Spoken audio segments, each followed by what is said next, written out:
ইরানের সঙ্গে পরমাণু চুক্তিতে ফিরতে আগ্রহী যুক্তরাষ্ট্র, তবে তেহরানকেই আগে এগিয়ে আসার আহ্বান মার্কিন পররাষ্ট্রমন্ত্রীর। আগের অবস্থানেই অনড় রাইসি প্রশাসন। চলতি বছরে বিশ্বে অ্যাস্ট্রাজেনেকার ৩২ কোটি ডোজ বিক্রি, কোম্পানির আয় $১২০ কোটি। ভুটানে এবার টিকা পাচ্ছে ১২ থেকে ১৮ বছর বয়সীরা। অধ্যুষিত নুরিস্তানে ভয়াবহ বন্যায় কমপক্ষে ৬০ জনের প্রাণহানি।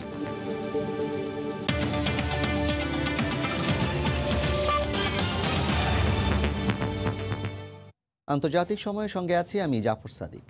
অধিকৃত পশ্চিম তীরে দখলদারিত্বের জেরে ইসরায়েলে জায়ান্ট আইসক্রিম বিক্রেতা প্রতিষ্ঠান বেন অ্যান্ড জেরিসের কার্যক্রম বন্ধের ঘোষণায় উত্তাল সামাজিক যোগাযোগ মাধ্যম।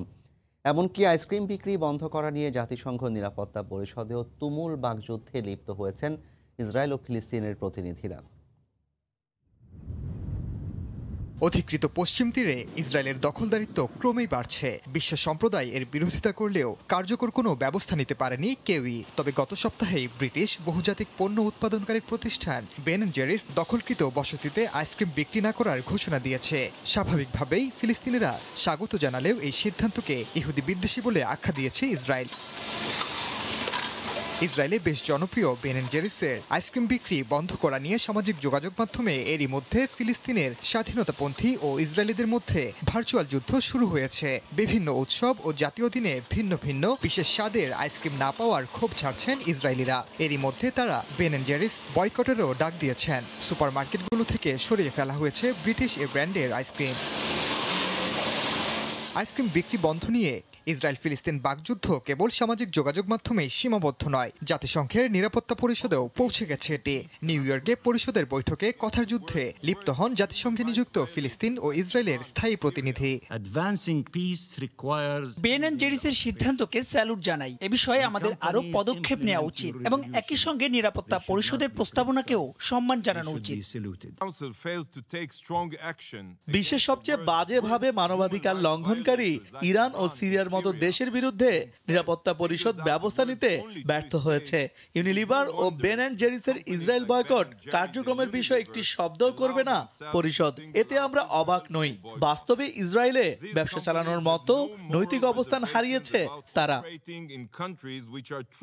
এর আগে ব্ল্যাক লাইভস ম্যাটার আন্দোলনে সমর্থন দিয়েছিল বেন অ্যান্ড জেরিস। সবশেষ প্রতিষ্ঠানটি জানায় ইসরায়েলি ফ্র্যাঞ্চাইজের সঙ্গে তাদের অংশীদারি চুক্তির মেয়াদ আগামী বছর শেষ হচ্ছে। এরপর হয়তো ভিন্নভাবে ভিন্ন আঙ্গিকে ইসরায়েলে আইসক্রিম বিক্রি করবে প্রতিষ্ঠানটি।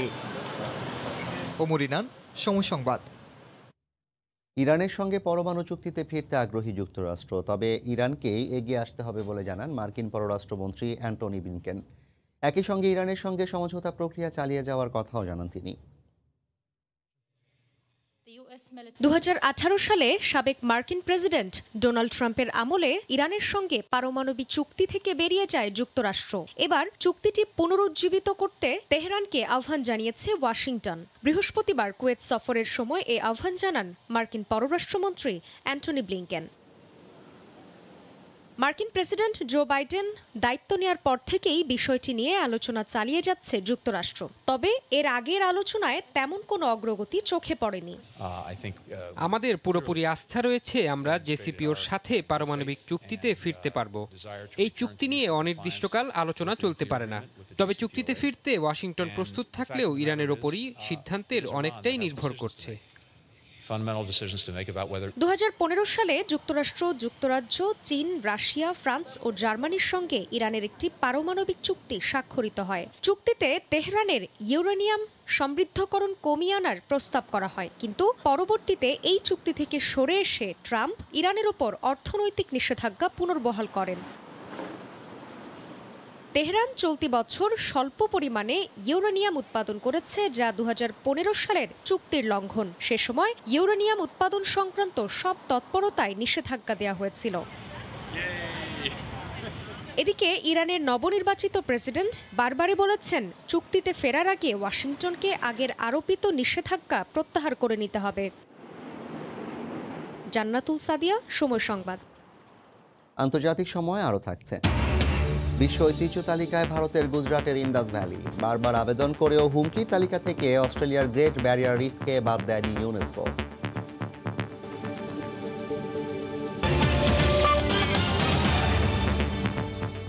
চলতি বছরের প্রথম 6 মাসেই বিশ্বজুড়ে বিক্রি হয়েছে 31,90,00,000 ডোজ অক্সফোর্ড অ্যাস্ট্রাজেনেকার টিকা।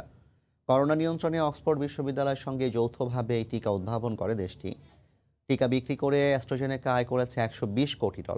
বৃহস্পতিবার প্রতিষ্ঠানটির পক্ষ থেকে এক বিবৃতিতে জানানো হয়েছে এসব তথ্য।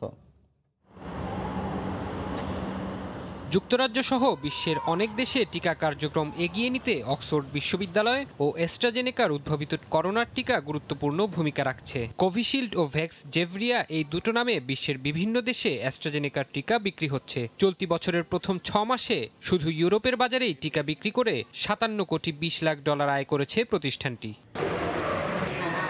ভারতে স্থানীয়ভাবে অ্যাস্ট্রাজেনেকার টিকা উৎপাদন করছে সেরাম ইনস্টিটিউট। কোভিশিল্ড নামের এই টিকা উৎপাদিত হচ্ছে পুনের কারখানায়। অভ্যন্তরীণ চাহিদা পূরণের পর বিশ্বের বিভিন্ন দেশে কোভিশিল্ড রপ্তানি শুরু করেছিল প্রতিষ্ঠানটি। তবে ভারতে করোনার দ্বিতীয় ঢেউ আঘাত হানার পর থেকে এই টিকা রপ্তানি বন্ধ রেখেছে সেরাম। বিশ্বের বিভিন্ন দেশে অ্যাস্ট্রাজেনেকার টিকা ব্যবহৃত হলেও এখনও অনুমতি মিলছে না যুক্তরাষ্ট্রের বাজারে বিক্রির। প্রতিষ্ঠানটির প্রধান নির্বাহী জানান, যুক্তরাষ্ট্রে অনুমোদনের অপেক্ষায় আছেন তারা।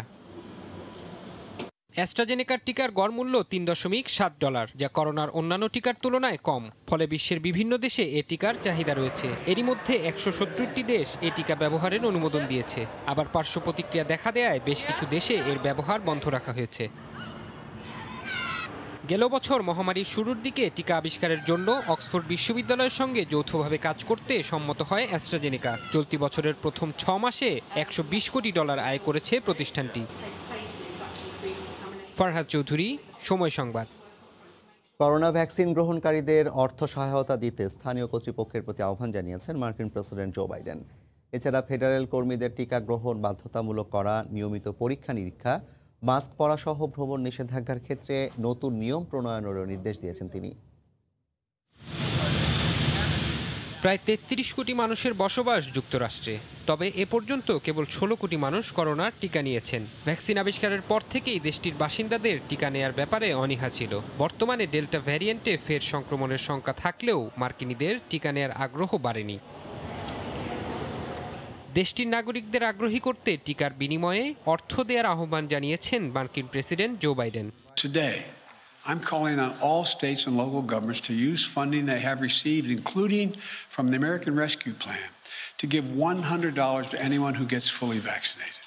দেশটির সরকারি চাকুরিজীবী সহ ফেডারেল কর্মীদের টিকা সনদ দেখানো বাধ্যতামূলক করার নির্দেশনাও দেন president Joe Biden.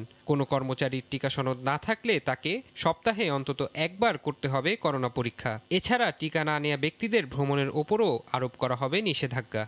Every federal government employee will be asked to attest to their vaccination status.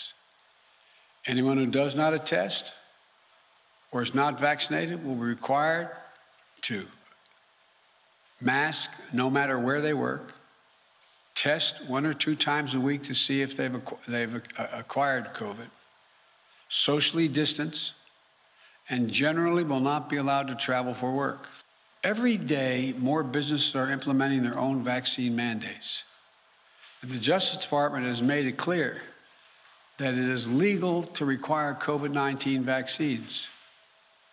We all want our lives to get back to normal. Centre for disease control and প্রিভেনশনের তথ্য মতে গত 10 দিনে যুক্তরাষ্ট্রে সংক্রমণ গড়ে 70% বৃদ্ধি পেয়েছে। পাশাপাশি মৃত্যুও বাড়ছে দেশটিতে। নতুন করে সংক্রমণ বেড়ে যাওয়ায় স্বাস্থ্যসেবীদের মধ্যে উৎকণ্ঠা দেখা দিয়েছে। টিকা সহজলভ্য হলেও দেশটির বেশিরভাগ মানুষ এখনও টিকা নিতে উৎসাহী নন। ফারহাদ চৌধুরী, সময় সংবাদ। মাত্র এক সপ্তাহে প্রাপ্তবয়স্ক জনসংখ্যার 90% মানুষকে টিকা দিয়ে প্রশংসায় ভাসা ভুটানে এবার 12 থেকে 18 বছর বয়সীদের টিকা দেওয়া শুরু হয়েছে। বৈরী আবহাওয়া, দুর্গম অঞ্চল সব মিলিয়ে বড়সড় একটি চ্যালেঞ্জকে মোকাবিলা করেছে দেশটি। ভুটানে কর্মরত 2 বাংলাদেশি চিকিৎসক জানিয়েছেন, করোনা মোকাবিলার পাশাপাশি ভুটানের টিকা কর্মসূচির সাফল্যের কথা। গত বছর করোনায় পুরো বিশ্ব যখন কাবু, তখনও মৃতের সংখ্যা শূন্য রেখে পুরো বিশ্বকে তাক লাগিয়ে দিয়েছিল ভুটান। এবার মোট জনসংখ্যার প্রাপ্তবয়স্ক 90% মানুষকে মাত্র এক সপ্তাহে টিকাদানের আওতায় এনে প্রশংসার জোয়ারে ভাসছে দেশটি।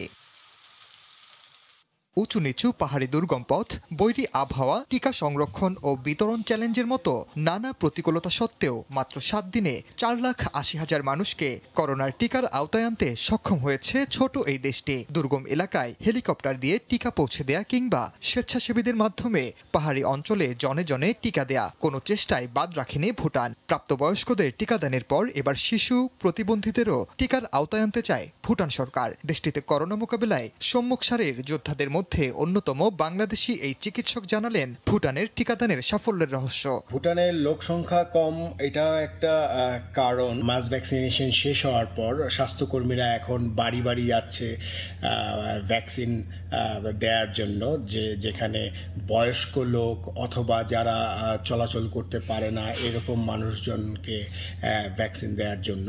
টিকা কার্যক্রম শুরুর আগে ভ্যাকসিনের জোগাড় করতেও অনেক কাঠখড় পোড়াতে হয়েছে ভুটানকে। তবে সেই চ্যালেঞ্জও অত্যন্ত সফলতার সঙ্গে মোকাবেলা করেছে বলে জানিয়েছেন বাংলাদেশি এই চিকিৎসক। তাদের টার্গেট হচ্ছে মোট জনসংখ্যার 80%কে তারা ভ্যাকসিনেশনের আওতায় নিয়ে আসবে। ভুটানের জন্য ভ্যাকসিনের দ্বিতীয় ডোজটি সংগ্রহ করা আসলে খুবই কঠিন ছিল। তারা ইন্ডিয়ার উপরে নির্ভরশীল ছিল সেকেন্ড ডোজের জন্য। অন্য দেশগুলা ইউরোপ আমেরিকার দিকে হাত বাড়ায় এবং তারা ভ্যাকসিনের দ্বিতীয় ডোজ হাতে পাওয়ার সঙ্গে সঙ্গে 1 সপ্তাহ পরে ভ্যাকসিনের দ্বিতীয় ডোজের তারিখ ঘোষণা করে। সরকারের সুনির্দিষ্ট পরিকল্পনা ও দেশটির সাধারণ মানুষের সহযোগিতার কারণেই করোনা মোকাবিলায় ভুটান বিশ্বের কাছে রোল মডেল হয়ে উঠেছে বলে মনে করেন বিশ্লেষকরা। ওমর ইনান, সময় সংবাদ। বৃহত্তর সিডনির 1 মাসের লকডাউনের প্রথম দিনেই কিছুটা কমেছে করোনা সংক্রমণের হার। তবে আবারও আগামীকাল লকডাউন বিরোধী আন্দোলনের প্রস্তুতি নিচ্ছে র্যালি ফর ফ্রিডম আয়োজকেরা। এতে চিন্তায় পড়েছেন প্রবাসী বাংলাদেশিরা। অস্ট্রেলিয়ার করোনা পরিস্থিতির সবশেষ খবর জানাতে এই মুহূর্তে সিডনিতে আছেন সহকর্মী SM আমিনুল রুবেল। সরাসরি যাচ্ছি তার কাছে। রুবেল, জাফর, যেমনটি বলছিলেন যে অস্ট্রেলিয়ার সিডনি করোনা পরিস্থিতি আজকে তুলনামূলক কিছুটা ভালো। গত 24 ঘন্টায় সংক্রমণ কিছুটা কমেছে। গতকালকে এই সংখ্যাটি ছিল 239 জন, যা একদিনের সর্বোচ্চ রেকর্ড ছিল। আজকে কিন্তু 170 জন করোনা সংক্রমিত হচ্ছে অস্ট্রেলিয়ার বৃহত্তর সিডনিতে। এছাড়া মেলবোর্নে 3 জন। অস্ট্রেলিয়ার অন্যান্য শহরে করোনা পরিস্থিতি অনেক ভালো। মেলবোর্নের লকডাউনে তুলে দেওয়া হয়েছে, অ্যাডিলেডের লকডাউন তুলে দেওয়া হয়েছে, ব্রিসবেনের কিছুটা করোনা সংক্রমণ ছড়িয়েছিল, সেটি কিন্তু এই মুহূর্তে নেই। এছাড়া পার্থ, অ্যাডিলেড, ডারউইন এই ধরনের শহরগুলো কিন্তু তুলনামূলক ভালো অবস্থায় আছে, সেখানে করোনা পরিস্থিতি খারাপ নয়। তবে অস্ট্রেলিয়া সিডনির করোনা পরিস্থিতি খারাপই ভালো বলবো, যে আজকে কিছুটা কমেছে। মৃতের সংখ্যাও কিন্তু আজকে বাড়েনি। এই পর্যন্ত 923 জন করোনা সংক্রমিত হয়ে মারা গেছে। গত 3 সপ্তাহে 13 জন মারা গেছে। তবে আজকে কিন্তু মারা যায়নি কেউ, তবে আইসিইউতে বা ভেন্টিলেশনে আছে কেউ কেউ। হয়তো মৃতের সংখ্যা আবারও বাড়তে পারে। আপনারা জানেন যে ভ্যাকসিন গ্রহণ কার্যক্রমে কিছুটা গতি এসেছে। ইতিমধ্যে 16 বছরের উপরে যারা আছে, এ ধরনের টোটাল 39.5 ভাগ অস্ট্রেলিয়ান কিন্তু ভ্যাকসিন গ্রহণের প্রথম ডোজটি পেয়েছে এবং 17.7 ভাগ পেয়েছে দ্বিতীয় ডোজটি। ইতিমধ্যে 82 লক্ষ ভ্যাকসিনের ফার্স্ট ডোজ পেয়েছে এবং এছাড়া 36 লক্ষর মতো দ্বিতীয় ডোজটি পেয়েছে। ভ্যাকসিন গ্রহণের কার্যক্রমে গতি এসেছে, বিশেষ করে বাংলাদেশি অধ্যুষিত যে এলাকাগুলো আছে, যেখানে করোনা পরিস্থিতি আগের চেয়ে খারাপ, সেখানে কিন্তু গতি আনার চেষ্টা করা হয়েছে। সাময়িকভাবে মোবাইল ক্লিনিক কিন্তু এখানে অর্গানাইজ করা হয়েছে এবং প্রচুর বাংলাদেশিকে দেখা যাচ্ছে যে ভ্যাকসিন গ্রহণ কার্যক্রমে অংশগ্রহণ করছে, ভ্যাকসিন নিচ্ছে। আমার কাছে কোনো খবর নেই যে কোনো বাংলাদেশি এই মুহূর্তে করোনা সংক্রমিত অবস্থায় আছে, যদিও সরকার এই ব্যাপারটাকে গোপন রাখে। যদি কেউ সংক্রমিত হয় খুব বেশি মিডিয়াতে ওপেনলি জানানো হয় না। তবে আমার কাছে জানা মতো বাংলাদেশিরা এই মুহূর্তে সুস্থ স্বাভাবিক আছে। আপনারা জানেন যে গত সপ্তাহে অস্ট্রেলিয়ার সিডনিতে বড় ধরনের একটি র্যালি হয়েছিল, যেটি নাম দেওয়া হয়েছিল র্যালি ফর ফ্রিডম, মানে লকডাউন বিরোধী একটি র্যালি। যে অস্ট্রেলিয়ার অনেক সাধারণ জনগণ কিন্তু লকডাউনকে মানছে না, তারা ব্যাপারটি পছন্দ করছে না। তবে সরকার বারবার দাবি করছে যে এটি সিলি একটি ব্যাপার। গত লকডাউনে সেই র্যালিতে গত শনিবার 5000 জনের মতো কিন্তু শহর প্রদক্ষিণ করেছিল এবং তারা স্বাস্থ্যবিধি কিছুতেই মানেনি। তবে আগামীকালকেও কিন্তু এই ধরনের একটি র্যালির অর্গানাইজ করার চেষ্টা করছে আয়োজকরা। তবে সরকার, অস্ট্রেলিয়ার নিউ সাউথ ওয়েলস সরকার, তারা কিন্তু এবার আর্মি নামিয়েছে পুলিশের পাশাপাশি। কারণ গত সপ্তাহে যে লকডাউন বিরোধী র্যালি হয়েছে, সেখানে কিন্তু সাধারণ জনগণের সাথে বা জনগণের র্যালিতে অংশগ্রহণকারী জনগণের সাথে পুলিশের ধস্তাধস্তি হয়েছে, অনেকে আহত হয়েছে এবং 550 মতো প্রথম 24 ঘন্টায় কিন্তু জনগণকে জরিমানা করা হয়েছে স্বাস্থ্যবিধি না মানার কারণে। আপনারা জানেন যে এই মুহূর্তে অস্ট্রেলিয়ার সিডনিতে লকডাউন চলছে এবং লকডাউন কিন্তু আরও 1 মাস বর্ধিত করা হয়েছে এবং সরকার বলছে যে এই 1 মাসের ভিতরে সবাই অন্তত যতটুকু যতটুকু সম্ভব ভ্যাকসিন যেন গ্রহণ করে। এই মুহূর্তে ফাইজার ভ্যাকসিনের কিছুটা অপ্রতুলতা আছে। অস্ট্রেলিয়া প্রবাসী বাংলাদেশিরা কিছুটা বিব্রত অবস্থায় আছে। তারা শারীরিকভাবে সুস্থ থাকলেও মানসিকভাবে সুস্থ নেই। বিশেষ করে অনেকে সিডনি প্রবাসীরা, বিশেষ করে সরকার খুব বেশি সহায়তা কিন্তু করতে পারছে না এবছর, অন্তত করোনা পরিস্থিতিতে। এই ছিল আমার কাছে অস্ট্রেলিয়ার সিডনি থেকে করোনা পরিস্থিতির সর্বশেষ। আমি ফিরে যাচ্ছি স্টুডিওতে জাফরের কাছে। অস্ট্রেলিয়া থেকে করোনা পরিস্থিতি এবং সার্বিক ব্যাপারে জানাতে যুক্ত হয়েছিলেন সহকর্মী এস এম আমিনুল রুবেল। চীনের রাজধানী বেইজিংয়ে প্রায় 6 মাসের মধ্যে একজনের কোভিড শনাক্ত হয়েছে। ছাড়া স্থানীয়ভাবে দেশটির 3টি প্রদেশে 24 জন ভাইরাস আক্রান্ত হয়েছেন বলে জানিয়েছে চীনের জাতীয় স্বাস্থ্য কমিশন। নতুন এই গুচ্ছ সংক্রমণ নিয়ে সব মিলে শনাক্তের মোট সংখ্যা দাঁড়িয়েছে 175 জনে।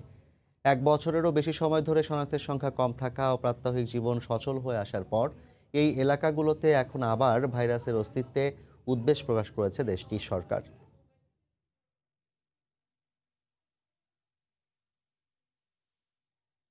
ভারতের 8টি বড় রাজ্যের মোট জনসংখ্যার 70% বেশি মানুষের দেহে কোভিড-19 অ্যান্টিবডি তৈরি হয়েছে। দেশটির একটি সরকারি জরিপের ফলাফল থেকে এমন তথ্য পাওয়া গেছে।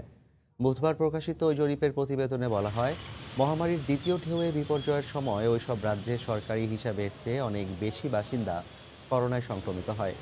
ভারতের 130 কোটি জনসংখ্যার প্রায় 2/3 এই ভাইরাসের সংস্পর্শে এসেছে। সরকারি বিবৃতি অনুযায়ী দেশটির 29,000 নাগরিকের ওপর পরিচালিত সেরো প্রিভ্যালেন্স সার্ভে থেকে দেখা গেছে, সেখানকার সবচেয়ে বড় ও জনসংখ্যা বহুল 8টি রাজ্যে 70% বাসিন্দা কোভিড-19 অ্যান্টিবডি তাদের শরীরে ধারণ করছেন।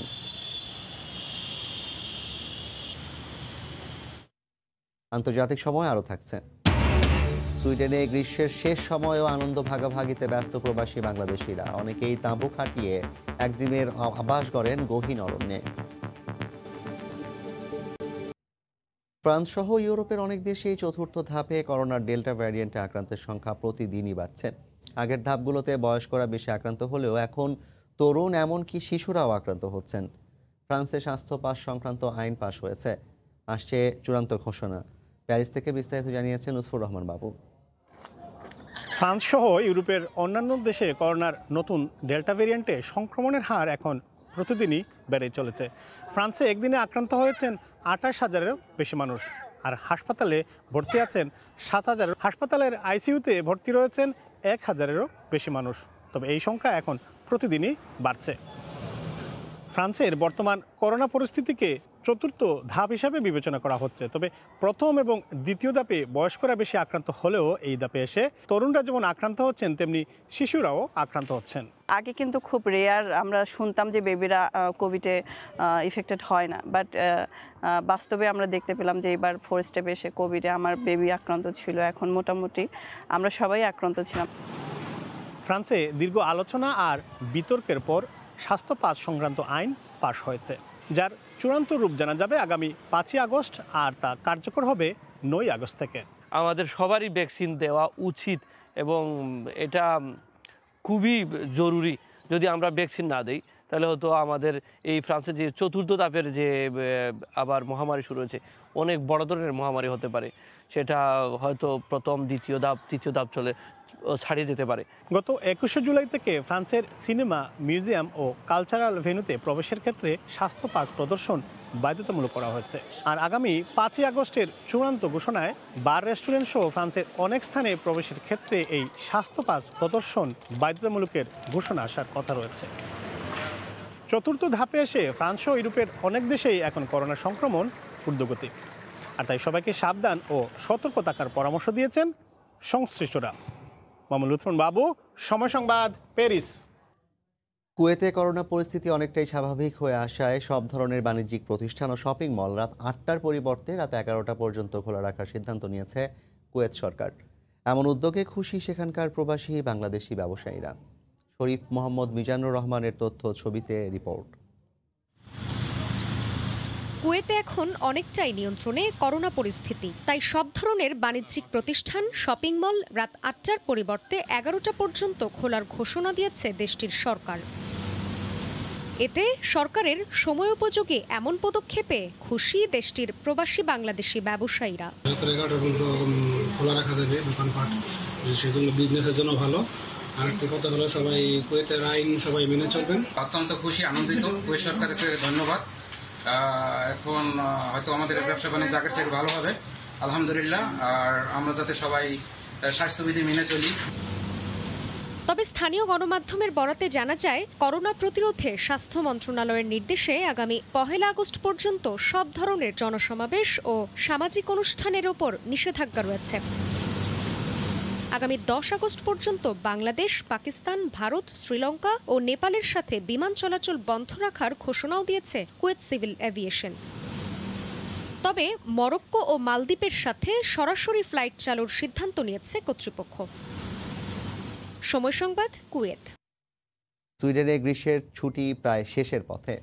শেষ সময়ও আনন্দ ভাগাভাগি করতে সুইডিশ সহ প্রবাসী বাংলাদেশিরা এখন করছেন নানা আয়োজন। অনেকে প্রকৃতির সঙ্গে মিশে তাঁবু টাঙিয়ে একদিনের আবাস গড়ছেন গহীন অরণ্যে। সুইডেন থেকে সেই আনন্দ উৎসবের খবর জানাচ্ছেন শফিউল আলম। সকালবেলা তাঁবু টাঙিয়ে তৈরি করা হয় অস্থায়ী আবাসস্থল। তারপর শিকারের খুঁজে বের হয়ে চলে মাছ শিকার, আর তা রান্না করেই চলে মধ্যাহ্নভোজ। অনেকেই আবার দেশীয় আমেজে বনভোজনের মতো করেই রান্নাবান্না খাওয়া দাওয়া করছেন খোলা মাঠে। দিন শেষে বিশ্রাম নিচ্ছেন তাঁবুতে। সুইডেনের সামারটা খুব অল্প সময় থাকে, তো ওই সময়টুকুর মধ্যে আমরা যতটুকু পারি আমরা ভালোভাবে আনন্দ করার চেষ্টা করি। যেমন ওই সময়টাই বাচ্চাদের স্কুল বন্ধ থাকে, বাইরে খাবার দাবারের ব্যবস্থা করতে পারি, গ্রিল করি, চুলার মধ্যে দিয়ে রান্না করি। আমরা এখানে থাকবো, আনন্দ করব। আমরা চেষ্টা করি সর্বোচ্চভাবে খুব ভালোভাবে সামারটা উপভোগ করতে। আজকে আসলাম সবাই রাত্রি যাপন করার জন্য, এখানে তাঁবু টানিয়ে খুবই মজা হবে। সামারটা একসাথে সবাই মিলে উপভোগ করব। কাজের ব্যস্ততার কারণে বাচ্চাদেরও সময় দেওয়া হয় না, যার কারণে আজকে সবাই মিলে আমরা চাচ্ছি বাইরে সারা রাত্রিটা কাটানোর জন্য, এনজয় করার জন্য। প্রবাসী বাংলাদেশিরা মনে করছেন এমন সামাজিক উৎসব পরিবার পরিজন নিয়ে আনন্দের পাশাপাশি নিজেদের মাঝে আরো সুসম্পর্ক তৈরি করবে। শফিউল আলম, সময় সংবাদ, সুইডেন। জাতিসংঘের শিক্ষা, বিজ্ঞান ও সংস্কৃতি বিষয়ক সংস্থা ইউনেস্কোর বিশ্ব ঐতিহ্যের তালিকায় নতুন করে স্থান পেয়েছে বিভিন্ন দেশের বেশ কয়েকটি ঐতিহাসিক স্থাপনা। এর মধ্যে অন্যতম ভারতের গুজরাটের ইন্দাস ভ্যালি বা সিন্ধু নদ অববাহিকা সভ্যতার নিদর্শন। এছাড়া তালিকায় আরও স্থান পেয়েছে স্পেনের রাজধানী মাদ্রিদে অবস্থিত বিখ্যাত পাসেও দেল প্রাদো ও রেটিরো পার্ক। তবে একাধিকবার আবেদন সত্ত্বেও ইউনেস্কোর বিপজ্জনক বিশ্ব ঐতিহ্যের তালিকা থেকে বাদ দেওয়া হয়নি অস্ট্রেলিয়ার গ্রেট ব্যারিয়ার রিফকে।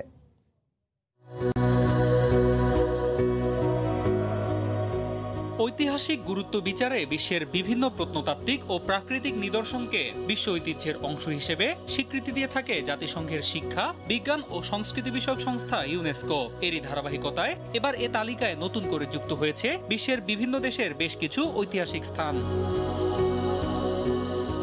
তালিকায় স্থান পাওয়া নিদর্শনগুলোর মধ্যে অন্যতম ভারতের গুজরাটের ধুলাভিরায় অবস্থিত ইন্দাস ভ্যালি সভ্যতার একটি প্রাচীন কেন্দ্রের ধ্বংসাবশেষ। 1968 সালে ভারতীয় প্রত্নতত্ত্ববিদ জগৎপতি যোশী এটি আবিষ্কার করেন। বিশেষজ্ঞদের মতে ইন্দাস ভ্যালি সভ্যতার পতনের আগে প্রায় 1500 বছর এই স্থানটি হরপ্পার বাণিজ্যিক কেন্দ্র হিসেবে ব্যবহৃত হতো, আর এটি ধুলাভিরায় অবস্থিত ইন্দাস ভ্যালি সভ্যতার একমাত্র নিদর্শন।